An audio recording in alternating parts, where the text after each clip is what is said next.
নমস্কার। Voice of রাজার নতুন একটা ভিডিওতে আপনাদের স্বাগত। আপনারা সবাই জানেন যে বছর ঘুরতে না ঘুরতেই 2026-এর বিধানসভা ভোট, এবং সেই বিধানসভা ভোটে 2026-এ বিজেপি কোনো একজন ব্যক্তিকে প্রজেক্ট করে বা কোনো একজন ব্যক্তিকে মুখ করে বিধানসভার ভোটটা লড়তে চলেছেন। স্বাভাবিকভাবেই যে রাজ্যগুলোতে বিজেপি কখনো ক্ষমতায় আসে না, সেই রাজ্যগুলোতে কাউকে মুখ্যমন্ত্রী পদপ্রার্থী না করে তারা ভোটে লড়েন, এবং ভোটে জেতার পরে যে কেউ না যে কেউ কাউকে মুখ্যমন্ত্রী করা হয়। আমরা দেখেছিলাম বিজেপি যখন উত্তরপ্রদেশে ক্ষমতায় থাকেনি, কেউ জানতো না কে মুখ্যমন্ত্রী হবে। ভোটে জেতার পরে যোগী আদিত্যনাথকে মুখ্যমন্ত্রী করা হয়।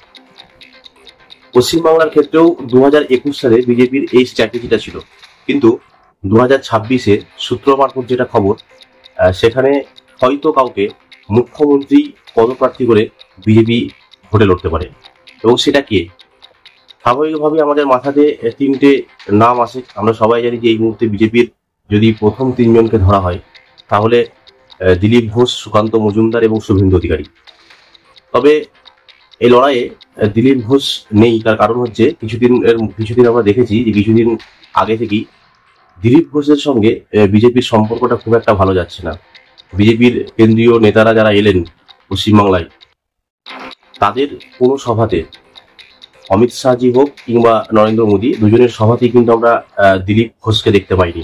তার কারণ হচ্ছে দিলীপ ঘোষের সঙ্গে বঙ্গ বিজেপির দূরত্বটা অনেকটা বেড়ে গেছে, এবং তার স্বাভাবিক কারণ মমতা বন্দ্যোপাধ্যায়ের জগন্নাথ মন্দিরের যে অনুষ্ঠান, সেই উদ্বোধনী অনুষ্ঠানে যাওয়া এবং বিজেপির বিরোধী কিছু কথাবার্তা বলাটা, সেটা কিন্তু অবশ্যই দিলীপ ঘোষকে কিছুটা হলেও বিজেপির কাছ থেকে ব্যাকফুটে ঠেলে দিয়েছে।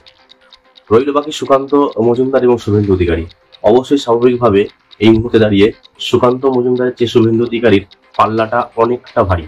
তার কারণ শুভেন্দু অধিকারী একমাত্র ব্যক্তি যে মমতা ব্যানার্জিকে 2021-এর বিধানসভা ভোটে নন্দীগ্রাম থেকে পরাজিত করেছেন, এবং বিধানসভায় তিনি মমতা ব্যানার্জির সবসময় বিপুল পরিমাণে একটা বিরোধিতা করেন। এবং পশ্চিমবাংলার বিভিন্ন প্রান্তে যেখানেই তিনি সভা করতে যাচ্ছেন, যেখানে তিনি রাজনৈতিক বক্তৃতা দিচ্ছেন মাইক্রোফোন ধরে, সেই জায়গাতেই কিন্তু তিনি হিন্দু হিন্দু এই শব্দটাকে নিয়ে আসছেন। ফলে আমরা জানি যে যোগী আদিত্যনাথ বিজেপির যেমনি পোস্টার বয়, হিন্দুত্বের পোস্টার বয়, সেরকমই শুভেন্দু অধিকারী অনেকটা যোগী আদিত্যনাথকে স্মরণ করার চেষ্টা করছেন। এবং তার বেশিরভাগ বক্তৃতা দিয়ে আমরা দেখেছি যোগী আদিত্যনাথ এবং ভারতবর্ষের প্রধানমন্ত্রী নরেন্দ্র মোদী, এই দুজন ব্যক্তির কথা ওঠেন, এবং তিনি সবসময় বলেন যে উত্তরপ্রদেশের কায়দায়, যোগী আদিত্যনাথের কায়দায় তিনি রাজ্য চালাবেন।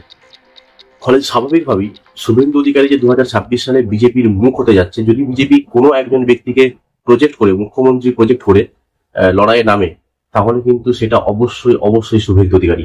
তার কারণ এই মুহূর্তে তৃণমূল বিরোধিতায়, মমতা বন্দ্যোপাধ্যায়ের বিরোধিতায় এবং হিন্দুত্বের বাণী যদি সবচেয়ে বেশি পরিমাণে কেউ ছড়াতে থাকে, সেটা কিন্তু শুভেন্দু অধিকারী।